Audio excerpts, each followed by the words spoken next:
What can you tell us about Disco Assassins? Disco Assassins were a band back in Cardiff when we were kids, and they were kind of like a punk rock band that influenced us to start our hardcore band called Public Disturbance. Yeah, they were good. They only had I think they only ever put out like one EP, on tape. So, They were only a band for a few years, right? Yeah. Then they imploded, and a few members went on to join a band called Taint.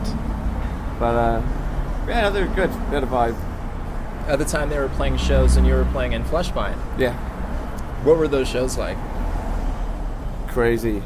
They were good. They were good fun. It was just, I think that was like the beginning of the Cardiff scene.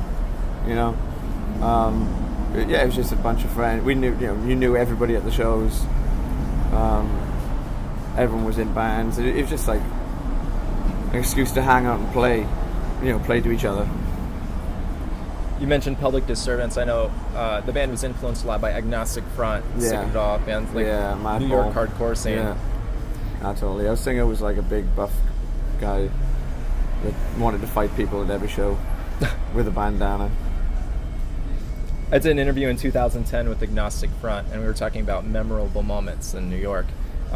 And Roger said one of his memorable moments is taking a shit in CBGBs, because not many people could do that. Are there memorable moments for you in the UK hardcore scene? Yeah, I remember me and the now tour manager for Bring Me the Horizon before, being the only two guys in the pit for VOD when they opened for Agnostic Front. But it was just a bunch of cool times. I remember playing with like Rikers and like Subzero and like all day. There'd be bands on at 12 and it'd carry on right through the night.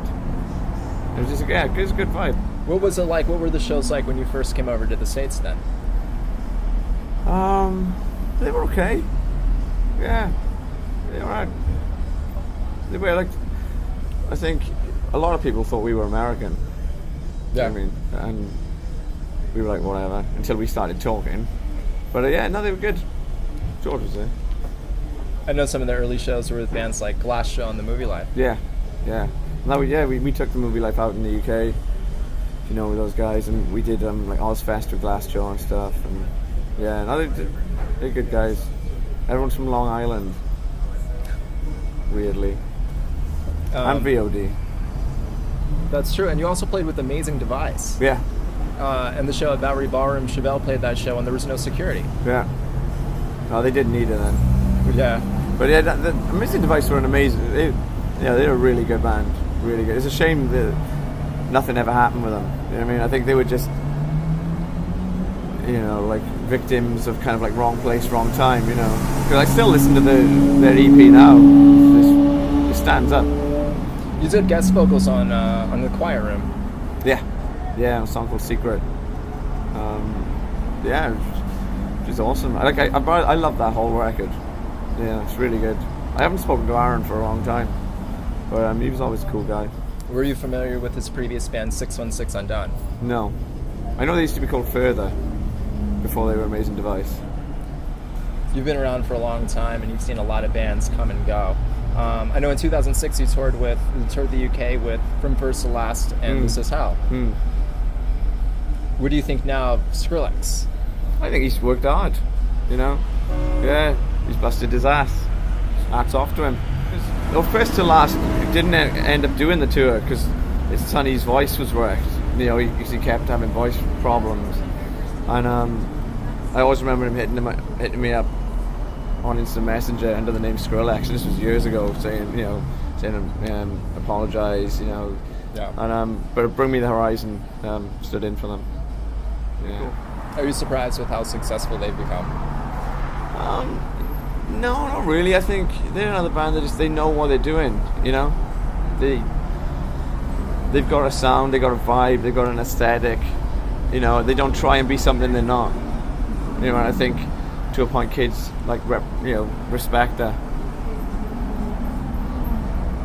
So when you look back on the years, how have you grown from Big Sound of Progress to Weapons as an artist? we still approach songwriting in exactly the same way. You know, nothing's changed with regards to that. We still just go in a room, jam it out, and if it works, it works. If it doesn't, it doesn't. You know, there's never been any drastic. Right, let's try and do this record in a certain type of way. Or let's do this one. You know, let's flip the script. You know, we've always done it the way we do it, and whatever comes out is an honest product. You know, people might like it, people might not, but it's honest. Do you ever get sick of touring? Do you ever just want to do graphic design? No, because I still do all the album covers, you know, and the t-shirts and merch. You know, there's plenty of time to do that. I love doing what we do. We've done it for like 13 years. It's all I know now. You know, I wouldn't know what to do.